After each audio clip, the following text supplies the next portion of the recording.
Assalamualaikum warahmatullahi wabarakatuh. Apa kabar Sobat Bisomapan? Senang sekali saya Rini Malik bisa menjumpai kamu di program Digitalk Bisomapan Bincang Sore tentang Masa Depan, episode ke-78 di channel YouTube Digilabs TV. Sobat Bisomapan, saat ini yang kita tahu tanaman hias itu sudah menjadi tren yang begitu digandrungi. Seiring dengan perkembangan konsep urban farming yang ada di perkotaan, hal ini merupakan kabar baik juga bagi pembudidaya tanaman hias dan tentunya menjadi bisnis yang cukup menjanjikan.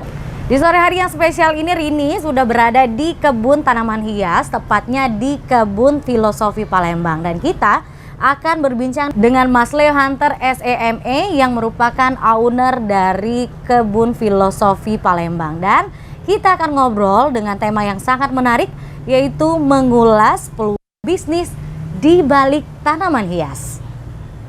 Dan Rini juga menginformasikan kepada Sobat Bisomapan bahwa di akhir acara nanti akan ada kuis berhadiah merchandise yang sangat menarik bagi penonton yang beruntung. Caranya cukup menjawab pertanyaan di kolom komentar dan kirimkan screenshot jawaban kamu ke Instagram @marketing_semen_batu_raja.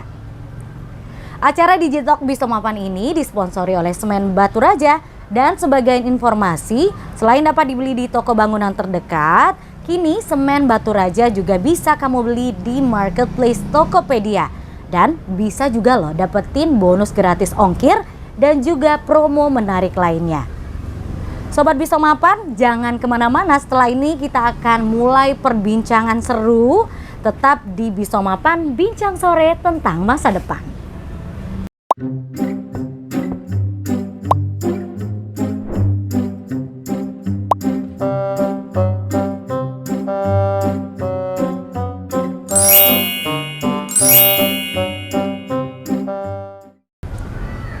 Ya Sobat Bisomapan, di samping Rini udah ada Mas Leo, owner dari Kebun Filosofi. Hai, selamat sore Mas. Hai Mbak Rini. Apa kabar lo? Baik dong, semangat. Baik, makasih loh kita udah diajak main ke Kebun Filosofi untuk sore hari ini. Mas, kalau tadi Rini tuh lihat ya, udah explore sedikit sih ya, ke kanan, ke kiri, ke depan, ke belakang. Mas tuh emang secinta itu ya sama tanaman? Banget. Jadi kalau tanaman itu ibaratnya soulmate saya tuh. Saking soulmate-nya itu, bagaimana caranya tanaman tuh harus ada dalam setiap kehidupan saya. Setiap hari, everywhere, anytime gitu. Wow. Jadi kalau sudah seneng seperti itu, apapun yang dilakukan untuk tanaman ini bakal terus jalan dengan baik. Yes. Dari kecil ya sukanya? Iya, dari segini. Oh, segini tuh gimana? Dari SMP kah atau SMA? Sebenarnya dari kuliah sih. Dari kuliah? Dari kuliah itu sudah senang sama tanaman. Tapi jumlahnya nggak terlalu banyak ya. Kita juga tanaman-tanaman yang simple gitu, yang seperti sering ditemuin gitu. Seperti tanaman-tanaman gantung. Gitu. Tanaman-tanaman gantung kayak gitu. Dan akhirnya memutuskan serius berbisnis di bidang tanaman dengan membuat Kebun Filosofi. Ini tahun berapa sih Mas mulainya? Sebenarnya kalau serius untuk tanaman di bisnisnya itu tahun 2020 akhir ya. 2020 akhir? 2020 akhir. 2 tahun dong baru jalan? Iya benar. Sudah mau jalan 2 tahun. April nanti itu jalan 2 tahun. Nah, kalau hobi tadi kita dari muda itu udah sebenarnya masih muda juga ya. Belum tua-tua. Gitu. Makanya dipanggil Mas ya? Benar. Dari tahun 2020, sekarang udah on the way lah menuju ke umur 2 tahun. Benar. Dari sekian banyak peluang bisnis, alasannya mungkin tadi Mas Leo bilang memang udah soulmate-nya lah di bidang tanaman, itu salah satunya. Tapi kenapa akhirnya Mas yakin, ini aku bisnisin aja, bukan sekedar hobi? Benar. Jadi tanaman hias ini kan kita kenalnya itu sebenarnya udah lama ya.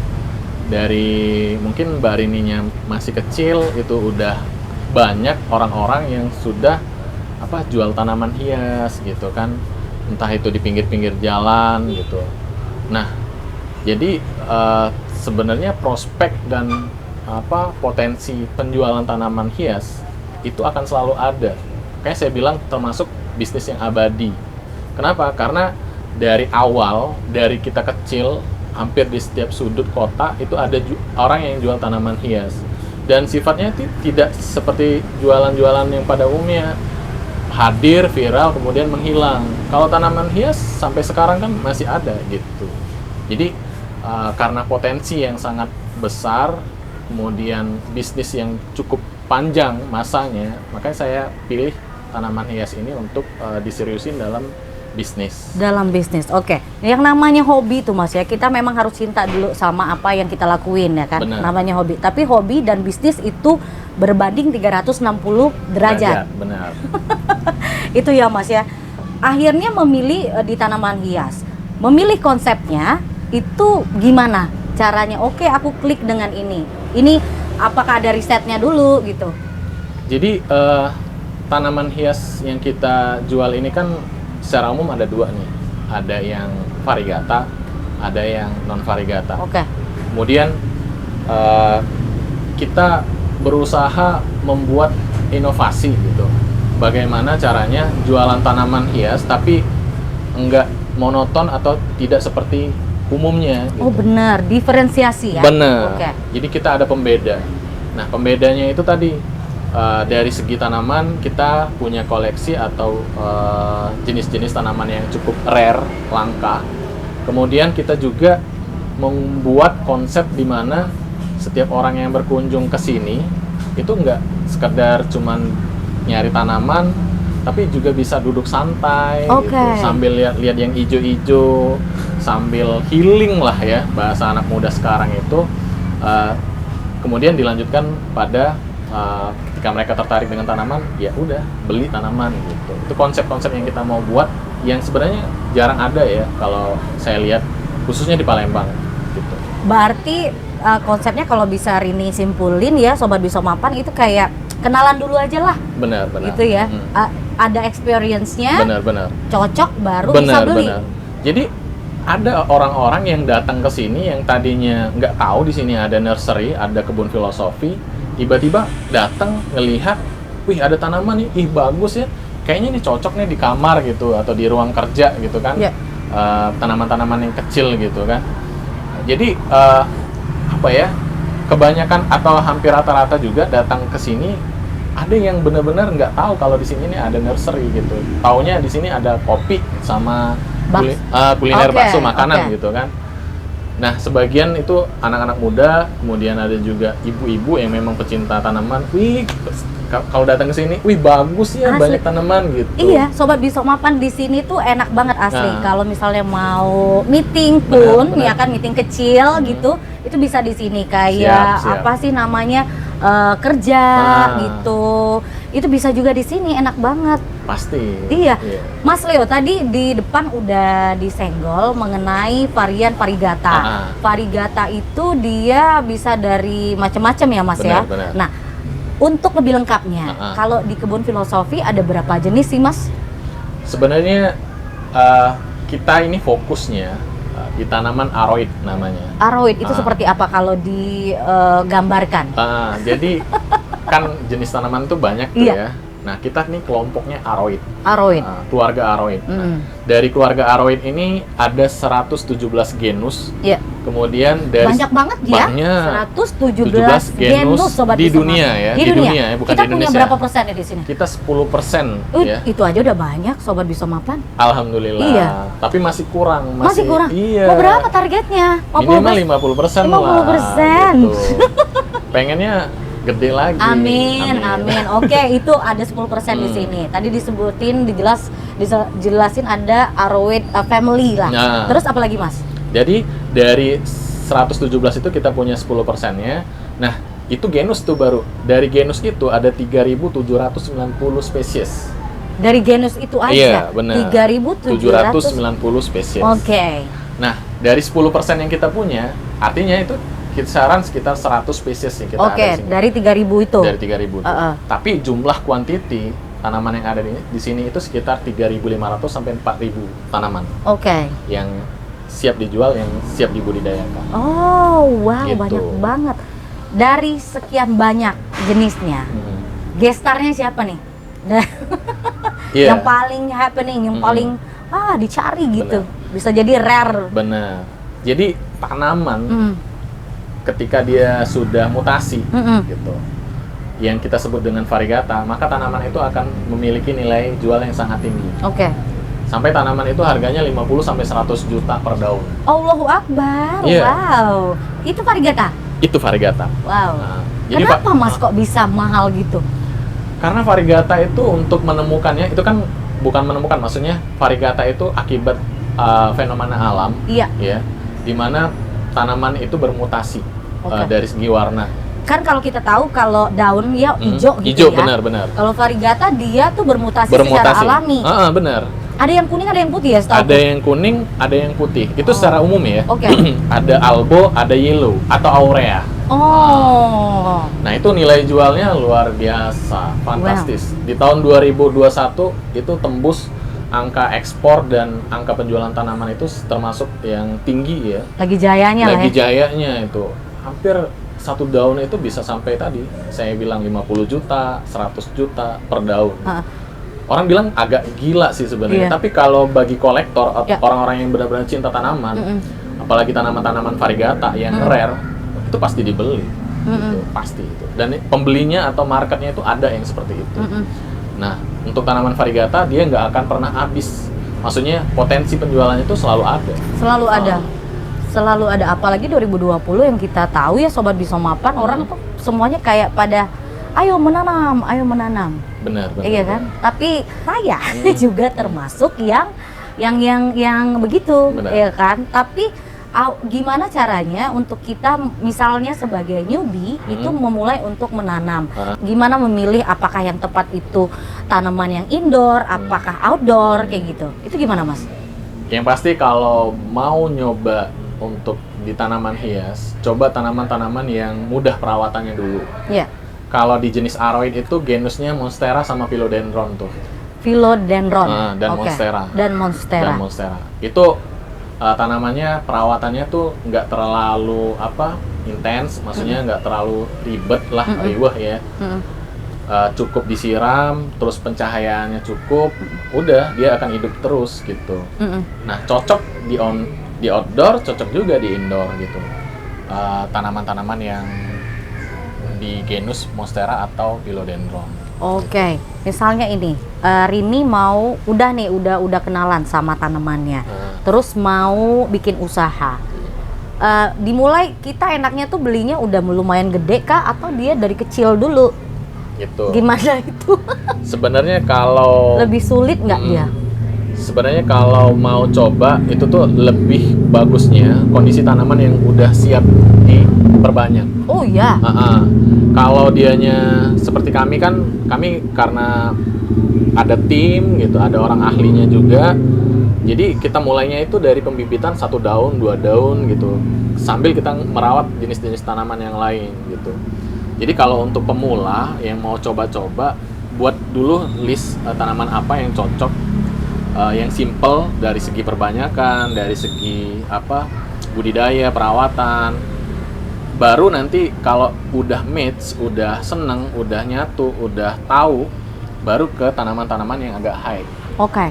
Kalau dia langsung ke tanaman high, sedangkan dia belum pernah sebelumnya atau punya hobi tapi nggak terlalu hobi gitu, alhasil nanti tanamannya mati, harganya mahal kan, terus nangis gitu. Sayang kan, modalnya gede tuh udah. Kalau di sini pernah loh yang harga tanaman 3 juta 1 daun. 3 juta 1 daun.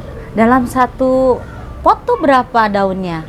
Cuman 1 daun, 1 pot itu 1 daun. 3 juta. 3 juta. Wow. Itu nanti dikembangbiakan lagi gitu. Bener. Jadi kita rawat sampai dianya subur, tumbuh.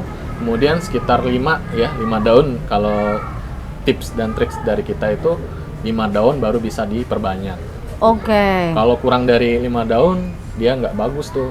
Bahkan bisa saja ya mati gitu. Rentan ya? Rentan. Masih muda ibaratnya? Masih muda, belum siap. Tapi kalau yang Rini tahu tuh kebun filosofi ada juga galerinya kan? Bener. Gitu. Jadi Di mana itu KM 9? Di KM 9 di Perindustrian 1. Oh. Itu khusus galeri tanaman hias yang sudah siap untuk dibawa ke rumah gitu. Oke. Kalau di sini kan kita lebih ke rumah produksi ya. Oke. Tempat perbanyakan ya memang tanaman-tanaman yang cukup rare kita masih simpan di sini. Kalau di Perindustrian 1 itu, Mbak, khusus tanaman-tanaman yang tidak terlalu mahal ya. Dalam tanda kutip memang khusus tanaman-tanaman indoor atau outdoor yang menghiasi ruang-ruang di rumah gitu. Oke, ibaratnya kalau Sobat Bisomapan ini ya tertarik untuk membeli tanaman-tanaman hias yang beragam di Kebun Filosofi, yang ready langsung angkat itu Siap. di Galeri Kilometer 9. Tapi kalau mau lihat prosesnya, gimana cara budidayanya, Bener, itu bisa di daerah Pelaju ya. Benar, wow. Kalau di sini banyak ya, Iya. banyak sekali koleksinya. Jadi tanaman-tanaman yang memang kita perbanyak, kita budidaya dari nol gitu, Oke. dari satu daun. Nah, Mas Leo, Ya, pas pertama kali Rini nih datang di kebun filosofi ya Sobat Bisomapan, ambience-nya otomatis itu hijau-hijau semua. Benar. Tapi nggak cuma itu, yang kayak penasaran nih lihat ada juga banyak pot terakota ya. benar-benar. Benar. Itu juga dijual, disediakan, bikin Benar. sendiri kah? Kita kerjasama juga tuh Oh, kerjasama. Dan dengan pembuat gerabah gitu di Kota Palembang ini. Jadi kita selain tanaman, kita menyiapkan produk-produk lain yang berkaitan dengan tanaman. Seperti pot terakota ini dengan berbagai macam varian, warna, ukuran yang memang berkaitan dengan tanaman kan. Yes. Kalau dalam bisnis itu ada namanya revenue stream. Jadi bagaimana kita memperbanyak saluran pendapatan. Nah, selain pot terakota, kita juga ada media tanam. Seperti yang saya katakan tadi, kita kerjasama juga dengan pabrik atau pengelola pupuk organik gitu. Dari pupuk organik itu, Mbak, kita kelola lagi gitu. Jadi media tanam racikan kita dicampur dengan sekam fermentasi, sekam bakar, sekam pasir malang, perlit dan sebagainya, sampai dia siap untuk jadi media tanam yang baik dan bagus untuk tumbuhan gitu. Kita punya tagline untuk tanaman Kebun Filosofi ini, menanam tumbuh. Menanam tumbuh, apa tuh maksudnya? Karena Gimana? tidak setiap orang menanam pasti tumbuh kan. Iya sih. Jadi harapan Iya, bener-bener. kita setiap kita menanam di Kebun Filosofi pasti tumbuh. Oh, Ya, sama insya Allah satu. ya. Penasaran ya, kenapa namanya Kebun Filosofi? Sebenarnya Kebun Filosofi itu idenya itu dari awal, Mbak ya. Itu dari kebun ide. Kebun ide. Jadi Kebun ide? Jadi ada salah satu inspirasi kami di Pulau Jawa sana, konsepnya hampir mirip-mirip gitu. Namanya Kebun Ide. Kemudian saya pikir kan, apa sih yang cocok, yang mirip-mirip dengan Kebun Ide tapi punya nilai yang lain gitu. Saya pilih, saya renungkanlah ya seperti itu, maka timbullah nama Kebun Filosofi. Karena pada dasarnya semua tanaman itu memiliki filosofinya tersendiri. Oh, setiap tanaman ada story-nya. Iya. Wah, Ada makna. seru banget ya Benar. Sobat Bisomapan. Nanti Rini dan juga Mas Leo akan balik lagi di Bisomapan Bincang Sore tentang masa depan. Jangan kemana-mana.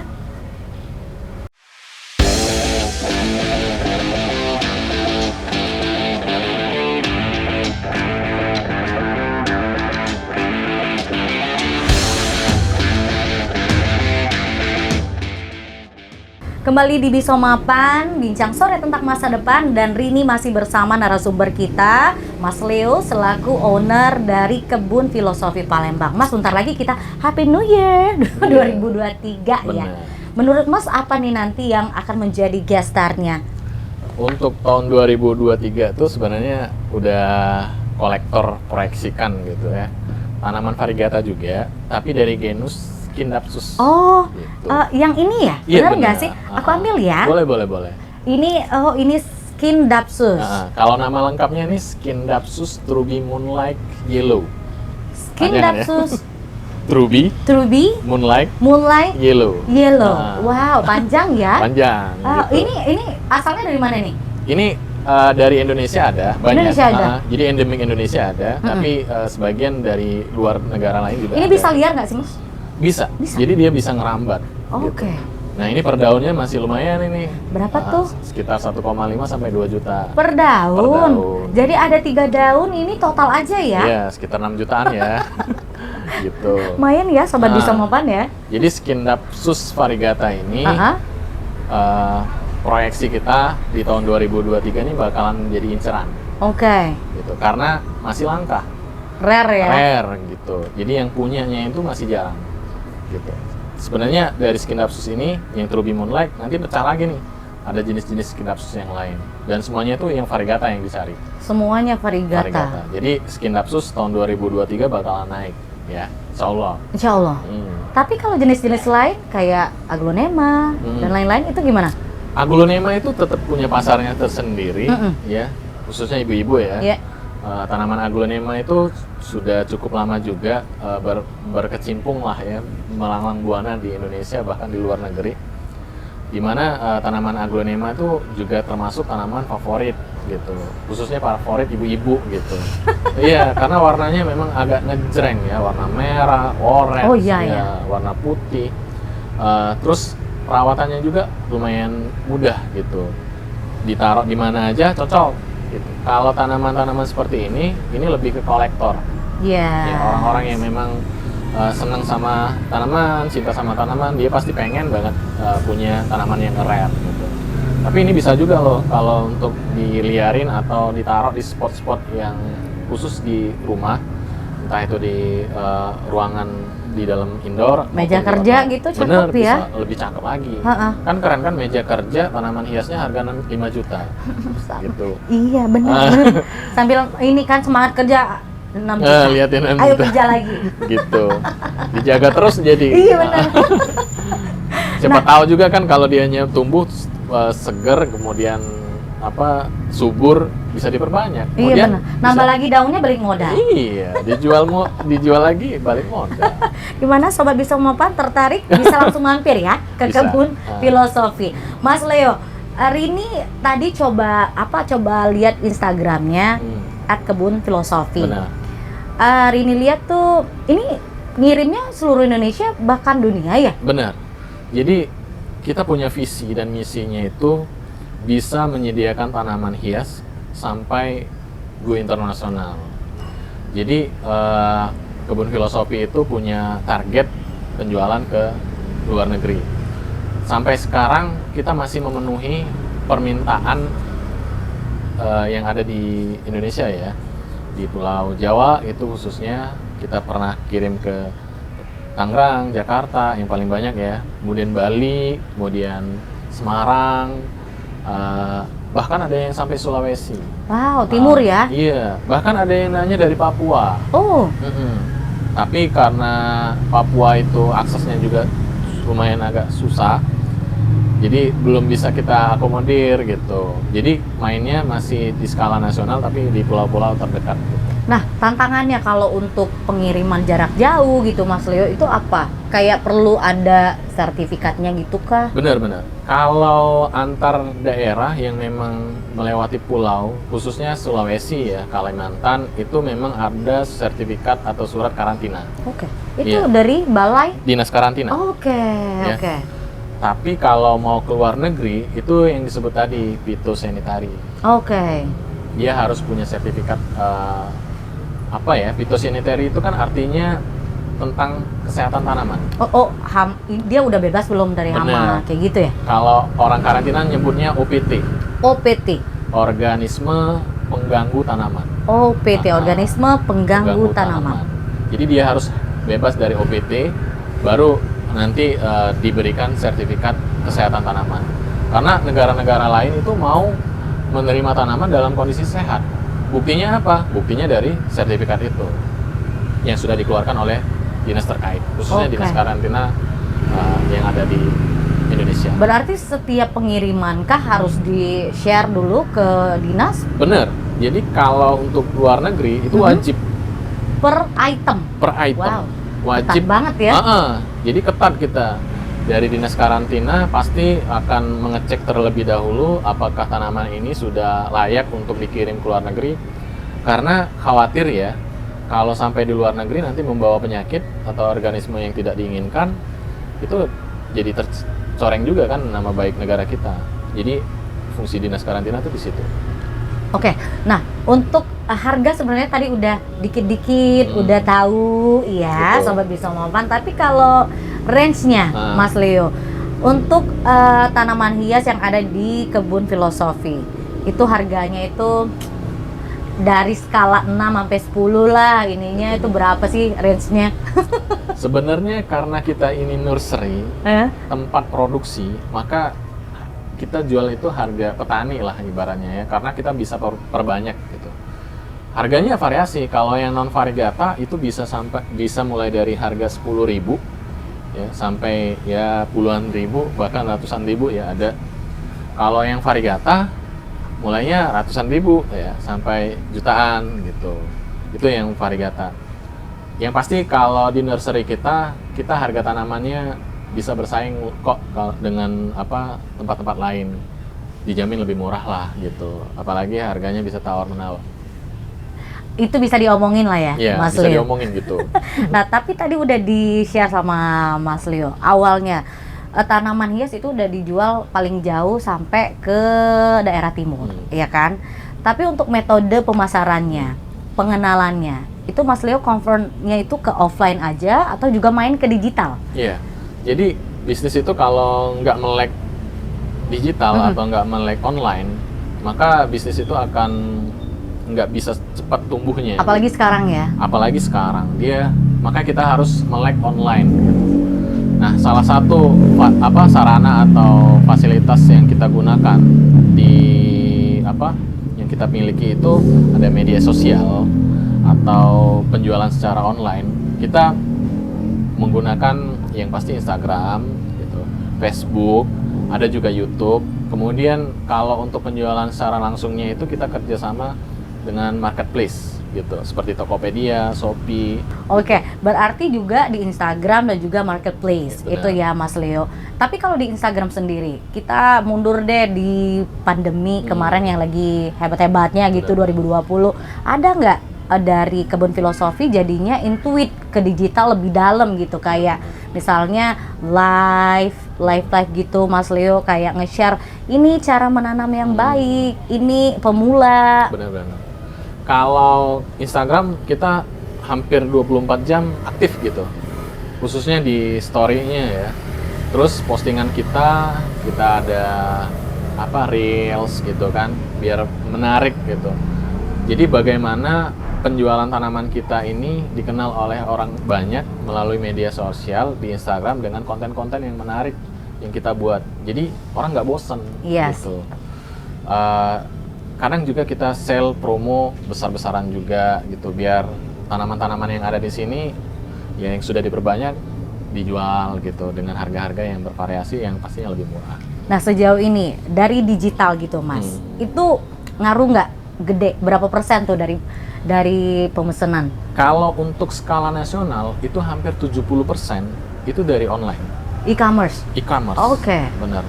Jadi penjualan dari luar kota itu semuanya dari e-commerce, dari Tokopedia atau Shopee. Bahkan ada juga yang dari Instagram gitu. Karena jangkauan e-commerce ini kan dia cakupannya luas kan. Seluruh Indonesia, hampir setiap sudut mereka tahu gitu atau mudah mengaksesnya gitu. Beda dengan yang offline yang mereka harus datang ke sini itu terbatas gitu. Jadi jangkauan orang, kecuali kalau orang-orang yang benar-benar penasaran gitu. Ada yang dari Lampung penasaran datang ke sini. Cuman mau lihat, oh ini ada Kebun Filosofi nih di Palembang. Oh iya? Iya. Jadi beberapa kali orang-orang Lampung itu datang untuk belanja tanaman hias di sini. Wow. Gitu. Taunya dari medsos. Bener, dari medsos. The power of medsos. The power of medsos. Nih, Mas Leo, kalau bocorinlah sedikit berapa gitu ya omsetnya per bulan gitu. Range-nya aja, range-nya. Range-nya. Tapi kalau dirata-ratain sekitar 15 sampai 20 juta lah per bulan. Per bulan. Itu Wow. keuntungan ya. Itu bill-nya dari 2 tahun yang lalu. OTW 2 tahun. Iya, jadi apalagi di waktu tahun 2021 tuh kita sempat tembus angka 50 juta per bulannya gitu. Kaget nggak itu waktu itu? Ya lumayan gitu. Padahal koleksi tanaman kita itu masih terbatas. Jadi yang kita jual itu memang yang variegata yang cukup tinggi harganya dan waktu itu lagi tren-trennya, harga jualnya masih sangat bagus, ya itu omsetnya lumayan gitu. Sampai 50 juta waktu itu. Bahkan kalau skala nursery untuk kami 50 juta itu masih kecil. Oh ya? Iya. Ada yang lebih lagi kah? Setengah M, 500 juta per bulan. Ada juga. Ada yang seperti itu. Dia kayaknya udah ngantongin jenis Benar. tanamannya 50% Benar, kali. iya. Karena aset mereka mungkin tanamannya saja itu bisa miliaran. Wow. Benar. Berarti ini ibaratnya ke depannya bisnis yang banget menjanjikan gitu. Iya. Dari segi potensi yang saya bilang tadi, nggak akan pernah habisnya, akan selalu ada masanya, trennya. Semua orang seneng sama yang ijo-ijo, sama yang dengan yang namanya tanaman, dan ke depan ya nggak akan pernah mati gitu. Siapa sih yang nggak suka sama tanaman gitu? Orang yang nggak seneng aja pas ngeliat yang ijo-ijo jadi seneng kan? Benar. Jadi, adem ya? Adem gitu. Karena memang tanaman ini dari penelitian ya, itu sebagai pemenuh nutrisi jiwa. Ya. Jadi orang-orang yang mungkin stres atau mungkin banyak pikiran gitu, dia bagusnya itu healingnya itu ke tempat yang adem-adem kayak gini. Iya. Makanya kemarin kan pas pandemi tinggi-tingginya, karena kenapa? Mereka bosen di rumah, nutrisi jiwa mereka nggak terpenuhi, makanya mereka hunting tanaman. Makanya tren mereka untuk beli tanaman itu rame banget itu. Termasuk saya juga. Iya. Gitu. Nah, tapi Mas Leo, yang namanya usaha gitu ya, walaupun kita cinta sama usahanya, pasti ada risikonya dan juga ada tantangannya. Biasanya masalahnya apa nih di bisnis tanaman kayak gini? Jadi tanaman hias ini beda ya sama kuliner. Kayak misalnya pempek. 360? 360. Okay. Pempek itu kita beli bahan baku hari ini, buat hari ini, jualnya bisa hari ini. Bahkan atau besok lah kita jual. Tanaman nggak bisa. Kita beli nih tanaman 1 daun, nunggunya nih berbulan-bulan, bahkan ada yang 1 tahun gitu, baru dia bisa diperbanyak atau siap dijual kembali. Makanya kita targetkan dalam setiap hari itu pasti harus ada perbanyakan tanaman. Entah jenis apa, misalnya genus Anthurium, kita perbanyak itu dulu fokusnya. Kemudian besoknya genus Monstera, besoknya genus Philodendron, sampai nanti tanaman-tanaman itu sudah banyak. Dalam jangka beberapa bulan ke depan atau beberapa tahun gitu ya, itu udah siap semua dijual. Jadi hambatannya itu justru dari sisi produksi. Dari sisi produksi. Dari sisi produksi, karena butuh waktu yang cukup lama. Dan juga harus telaten untuk komposisinya ya. Itu benar banget. Jadi media tanam harus pas, pencahayaannya juga harus pas. Karena tipe karakteristik dari tanaman itu dia beda-beda kebutuhan mataharinya gitu ya. Benar, beda-beda. Kalau Skindapsus dia lebih ke nggak terlalu panas ya. Belum lagi nanti hambatan-hambatan kita tuh kayak hama, penyakit. Nah itu harus diatasin tuh. Apa biasanya hama yang biasa nyerang untuk tanaman hias? Yang paling kutu putih sih. Kutu putih. Kutu putih. Putih. Oh, kutu putih. Bener, itu banyak sekali. Dia di bagian daunnya gitu? Iya, jadi di bagian ketiak daunnya ini nanti banyak banget tuh kutu putih. Kalau nggak diatasin dia bisa nyerap nutrisi, kemudian mati. Oke. Nah kalau misalnya Sobat Bisomapan mungkin ada yang sudah memulai tanaman hias di rumah, ketemu tuh kutu putih ya kan? Itu gimana cara pertamanya gitu? Untuk dipotongkah daunnya gitu? Jangan. Oke, enggak. Jadi kalau salah ya. Salah. Yang benar Mas Leo ya, Sobat Bisomapan. Sayang kalau harga jutaan kemudian dipotong. Iya kan? benar. Kalau ada kutu putih, dia tidak terlalu banyak, dilap aja. Oh, dilap aja. Dilap aja pakai kain basah atau kalau perlu disemprot pakai cairan sabun gitu. Kemudian dilap. Itu yang buat ya manual ya. Kalau yang mau lebih instan ya ada sih insektisida. Di toko-toko pertanian itu ada. Oke, minusnya ada nggak? Nggak ada sih. Kalau yang buat sendiri itu memang harus intens. Kalau yang insektisida dijual di pasaran itu dia lebih cukup ampuh ya. Tapi usahakan kalau mau merawat atau mengatasi hama-hama seperti itu, merek setiap insektisida itu tiap bulan atau tiap habis ganti gitu. Oh iya? Iya, karena hama itu akan kebal pada satu jenis insek. Oh. Iya, jadi karena dia sudah terbiasa dengan satu jenis insek. Udah tahu pola dia. Bener, gitu. Jadi harus beda gitu. Beda, gitu. itu untuk perawatan hama ya. Belumnya lagi yang lain. Dia harus juga ada unsur haranya, kemudian NPK, pupuk gitu, osmokot dan sebagainya. Oke, dari 2020 nih Mas Leo, sekarang udah on the way ke 2023. Benar. Udah mau 2 tahun ya Mas Leo. Eksistensinya itu nggak gampang ya menurutku, apapun usahanya ya Mas, Benar. termasuk juga tanaman hias. Gimana caranya Mas Leo? Jadi Ada rumusnya nggak? ya semua bisnis sebenarnya yang paling penting itu adalah kegigihan ya. Semangat, jangan pantang menyerah. Karena yang namanya bisnis kalau kita nyerah ya pasti gagal gitu. Biasanya kalau kita ngatasin penjualan yang menurun atau tren yang akan datang itu lebih banyak ke inovasi-inovasi. Jadi kita nggak cuma jualan top tanaman-tanaman yang langsung seperti ini ya. Kita juga nanti kombinasiin sama tanaman-tanaman sama pot-pot yang ada. Bahkan kita itu ada pot yang dari barang bekas gitu. Oh ya? Dari botol. Sustainable jadinya ya. Gitu. Oke. Kemudian kita bentuk sekreatif mungkin. Kemudian kita kasih tanaman, kita jual tuh dengan harga yang lebih tinggi kan pastinya. Jadi yang pasti kalau mau tetap eksis, mau tetap maju, mau tetap bertahan, ya harus ada inovasi.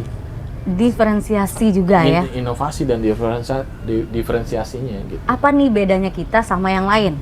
Gitu. Benar. Dan memenuhi kebutuhan gitu. Benar. Itu ya Mas Leo ya, itu tantangannya ya Mas.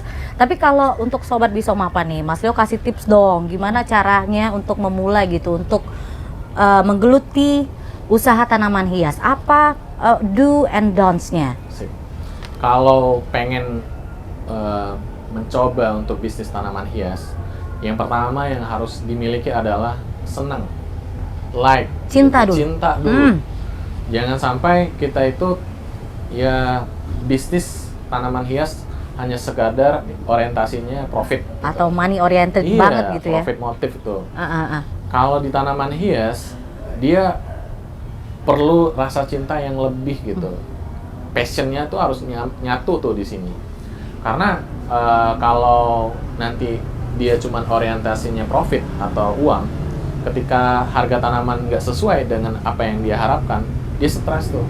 Ya boro-boro mau merawat tanaman, orangnya aja sudah stres gitu kan.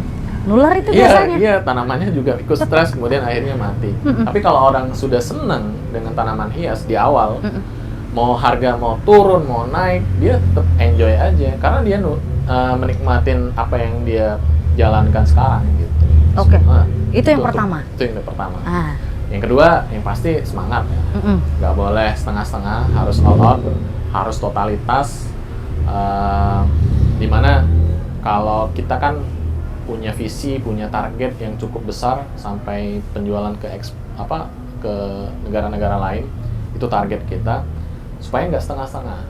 Kalau setengah-setengah penjualan udah deh di lokalan aja, udah deh di pinggir-pinggir jalan aja. Nggak jadi something jadi. Jadi dia ya hanya sebatas itu aja. Ibaratnya kalau kita mau menuju langit untuk menggapai bintang, kalaupun nggak dapat bintangnya kita masih di antara langit tuh. Gitu. Gitu. Masih tinggi tuh capaiannya. Target kita nilai 100, kalaupun nggak dapat pasti sekitar itu tuh, entah 70, 80, 90. Tapi kalau target kita cuma nggak ada 50 aja gitu, ya pasti nanti jatuhnya cuma 40, 30 gitu. Makanya harus punya semangat yang kuat. Berarti modal tuh nomor keberapa ya? Modal itu sebenarnya sudah dimiliki di awal. Oke. Gitu. Kalau saya sih mikirnya gitu. Apa yang kita miliki ya modal kehidupan, tenaga gitu yang ada di tubuh kita ini semuanya modal gitu. Nanti kan seiring dengan waktu, nanti kita akan berpikir dari mana ya modal yang sifatnya uang misalnya. Barulah nanti bisa menawarkan ke teman gitu atau ke orang-orang yang memiliki dana lebih lah gitu untuk join ke usaha kita. Jadi nyari investor lah bahasanya. Tapi yang paling penting ya diri kita dulu.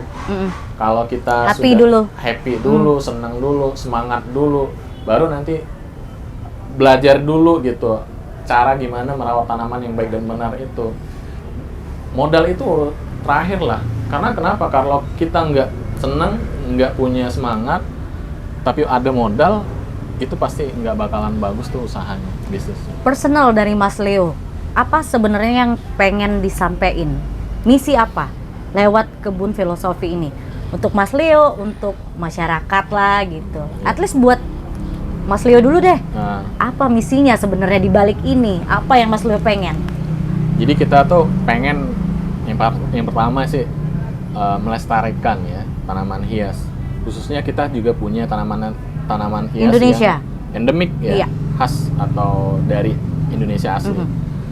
Jadi banyak nih Gen Z atau kaum milenial yang belum tertarik ya untuk memelihara atau melestarikan tanaman. Kenapa ya itu, Mas? Ya karena Menurut Mas Leo? zaman sekarang kan lebih ke zaman apa ya, games gitu ya, kemudian ya medsos yang seperti TikTok dan sebagainya. Jadi untuk hal-hal yang seperti ini mereka kayak seperti kurang tertarik gitu untuk tanaman-tanaman hias. Jadi pola pikir mereka agak berbeda gitu. Nah, sebenarnya kita pengen selain melestarikan, kemudian mempromosikan gitu, mengenalkan ini loh ada tanaman hias asli Indonesia dengan nilai jual yang sangat bagus kalau memang serius untuk dibisniskan. Siapapun, dimanapun, kapanpun bisa dicoba gitu. Saya jujur nggak ada background tentang tanaman hias. Oh ya? Gitu. Iya, Kuliah pun enggak? Enggak, semuanya otodidak. Dari mana awalnya kuliah? Otodidak. Jurusannya apa? Saya kuliah jurusan ekonomi. Wow, Gitu. penjualannya ya? Penjualan, Tapi akhirnya gitu. terjun turun langsung menanam. Benar. Tapi saking seriusnya saya itu belajar sampai ke Jawa gitu, ke nursery yang ada di Jawa. Jadi memang satu-satu disamperin ya karena emang Bener, cinta sih, seneng gitu. suka. Karena pengen serius tadi, Iya. gitu. Kalau kita nggak tahu ilmunya kacau juga kan. Apa penanggulangannya, perawatannya, gimana biar dia hidup subur, itu harus tahu semua ilmunya. Jadi saya belajar banyak ke orang-orang yang ahli di daerah Jawa. Oke. Kemarin tuh kalau nggak salah di salah satu mall yang di Jakabaring itu kan ada ini ya Mas, Pameran, ya? pameran tanaman hias. Kalau dari Mas Leo, itu jadi salah satu harapan Mas Leo nggak sih untuk tanaman hias ke depannya? At least di Palembang lah, apa yang Mas Leo pengen? Dengan banyaknya pameran itu kah? Benar. Atau apa harus ada kontribusi dari pemerintah dan lain-lain mungkin? Ya, sebenarnya kaget juga ya di Poppy Mall itu peserta dari nursery lain di Palembang itu banyak ternyata. Hanya saja mereka mungkin pengelolaan manajemennya yang berbeda dengan kami ya. Kami ada penawaran konsep yang seperti yang saya bilang tadi, bisa sambil nyantai, duduk, kemudian bisa beli tanaman sekaligus. Nah, harapan juga kalau dari sisi pemerintah gitu bisa disupport lebih jauh gitu dari sisi mungkin permodalan atau pupuk gitu kan, atau disediakan tempat gitu untuk perluasan nursery kita. Jadi itu sih harapan kita, dan pengennya nanti Gen Z dan milenial atau tren ke depan itu semua orang senang sama tanaman. Amin. Amin. Senang sama tanaman, kemudian berusaha untuk memeliharanya, merawatnya, sampai ya semuanya itu senang sama tanaman. Tujuannya supaya nutrisi jiwa mereka juga terpenuhi. Oke, ibaratnya nutrisi jiwa terpenuhi dan juga sebenarnya bisa jadi profit baru atau keran baru. Benar.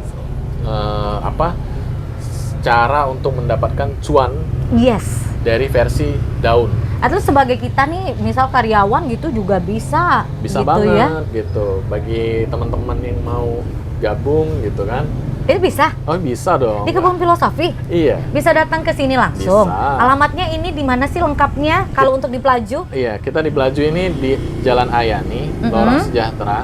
Tepatnya itu di belakang Universitas Bina Dharma Pelaju. Oke. Nah, gedung yang paling tinggi ya, di dekat lampu merah. Oke, di belakangnya. Iya, atau di depan SD Negeri 88. Oke, kalau maps-nya itu kalau misalnya mau naik ojol Ada, klik aja Kebun Filosofi Official. aman ya, Aman. ada di situ. Ini untuk yang di nursery-nya, Iya, tapi yang di ada Pelaju. juga galerinya. Itu di Galeri. mana?